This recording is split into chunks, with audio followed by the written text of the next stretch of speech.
ஒரு அமைதியான கிராமத்து வீடு. காலை நேரம். அடுப்பில் எரியும் நெருப்பு மெதுவாக சத்தம் போடுகிறது.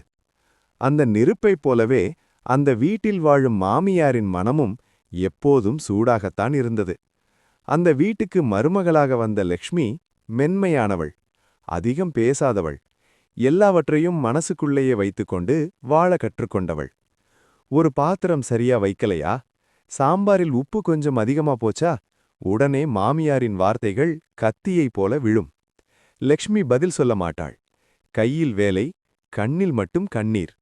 நான் என்ன இவ்வளவு தவறா செய்றேனா என்று அவள் மனசு ஒவ்வொரு நாளும் அவளை கேள்வி கேட்டது. ஒரு நாள் மாமியார் சொன்ன கடுமையான வார்த்தைகள் நெருப்பை விட சுட்டது.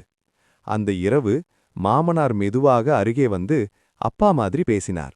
பொன்னே, நெருப்பு சுடுந்தான், ஆனா அதே நெருப்புதான் வீட்டுக்கு உணவும் தருது. பொறுமை இருந்தா காலம் கண்டிப்பா மாறும். அந்த வார்த்தைகள் லக்ஷ்மியின் மனசுக்குள்ள மெல்ல ஒளி எடுத்தது. அடுத்த நாள் முதல் லக்ஷ்மி மாறவில்லை. அவளுடைய கோபமும் இல்லை, பழிவாங்கும் எண்ணமும் இல்லை. அவளுடைய அன்பு மட்டும் அதிகமானது. மாமியார் சோர்வாயிருந்தா அவள் பேசாம தண்ணீர் கொண்டு வந்து வைத்தாள். அவர் விரும்பிய சாப்பாட்டை எதிர்பார்ப்பில்லாமல் சமைத்தாள். ஒரு வார்த்தையும் எதிர்த்து பேசாம, ஒரு முகசுளிப்பும் இல்லாம அமைதியா சேவை செய்தாள். நாட்கள் ஓடின. மாமியார் கவனிக்க ஆரம்பித்தாள். இந்த பொண்ணு தன்னை எதிரியா பார்க்கல, இந்த வீட்டையே தன் வீட்டா நினைக்கிறா. ஒரு நாள் மாமியார் உடம்பு சரியில்லாம படுக்கையிலே படுத்திருந்தாள். அந்த நேரம் லக்ஷ்மி ஒரு குழந்தை மாதிரி அவளை பார்த்து கொண்டாள். அந்த காட்சி மாமியாரின் மனசுக்குள்ள ஏதோ ஒன்று உருக வைத்தது. விழா நாள் வந்தது. வீடு முழுக்க சிரிப்பு, அடுப்பில் இனிப்பு மணம். அந்த நாள் மாமியார் தானே மருமகளின் கையில இனிப்பை வைத்து கொடுத்தாள். அந்த ஒரு நிமிடம் லக்ஷ்மியின் கண்களில் கண்ணீர் வந்தது. அது வலி இல்லை, அது வெற்றி. மாமியார் மெதுவாக சொன்னாள், நான் கல்லு போல இருந்தேன், நீ தண்ணி மாதிரி பொறுமையா இருந்த, அதான் என் மனசு கரைஞ்சிச்சு. அதே வீடு, அதே அடுப்பு, ஆனா இப்போ அங்கே சண்டை இல்லை, பாசம் மட்டும் மெல்ல மெல்ல எரிகிறது. சில உறவுகள் சண்டையால மாறாது. அன்பும் பொறுமையும் இருந்தா எந்த கல்லும் ஒரு நாள் கரையும். காலை நேரம். மார்க்கெட்ல எப்போதும் போல சத்தம், காய்கறி வாசனை, மனிதர்களின் நடமாட்டம் எல்லாம் கலந்த ஒரு உலகம். ஆனா அந்த கூட்டத்துக்குள் யாரும் எதிர்பார்க்காத ஒரு சிறிய அதிசயம் நடக்கப் போகுது. இளஞ்சிவப்பு பட்டுப்பாவாடை, கைகளில் சின்ன சின்ன வளையல்கள், தலைமேல் ஒரு குட்டி போனிடெயில். அந்த குட்டி பெண் அம்மாவின் இடுப்பில் அமர்ந்து இந்த பெரிய உலகத்தை பெரிய பெரிய கண்களோட பார்த்துக்கிட்டு இருந்தாள். அவள் பெயர் மித்ரா. வயசு சொல்லவே தேவையில்லை. ஆனா அவளோட ஆர்வம் மட்டும் இந்த மார்க்கெட்டையை விட பெரியது.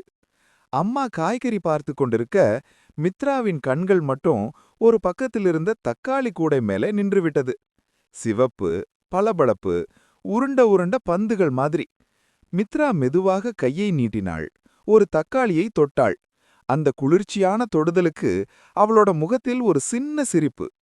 அட, இது என்ன பொம்மை என்று அவளோட மனசு கேட்ட மாதிரி மறுபடியும் இன்னொரு தக்காளியை எடுத்தாள்.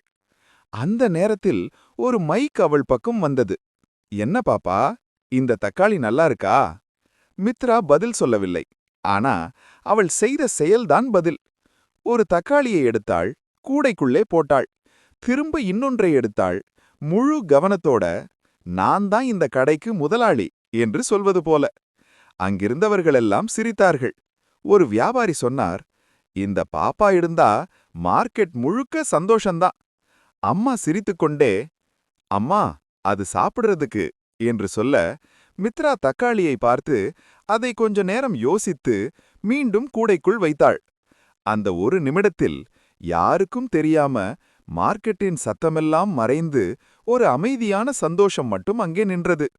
அந்த நாள் மார்க்கெட்டில் விற்றது தக்காளி மட்டும் இல்ல, ஒரு சின்ன சிரிப்பு, ஒரு பெரிய நினைவு, ஒரு குட்டி தேவதையின் அழகான தருணம். சின்ன கைகள், பெரிய உலகம். அந்த உலகத்தை அழகாக மாற்ற ஒரு சிரிப்பு போதும். அந்த சிரிப்பு அந்த நாள் மார்க்கெட்டில் பிறந்தது.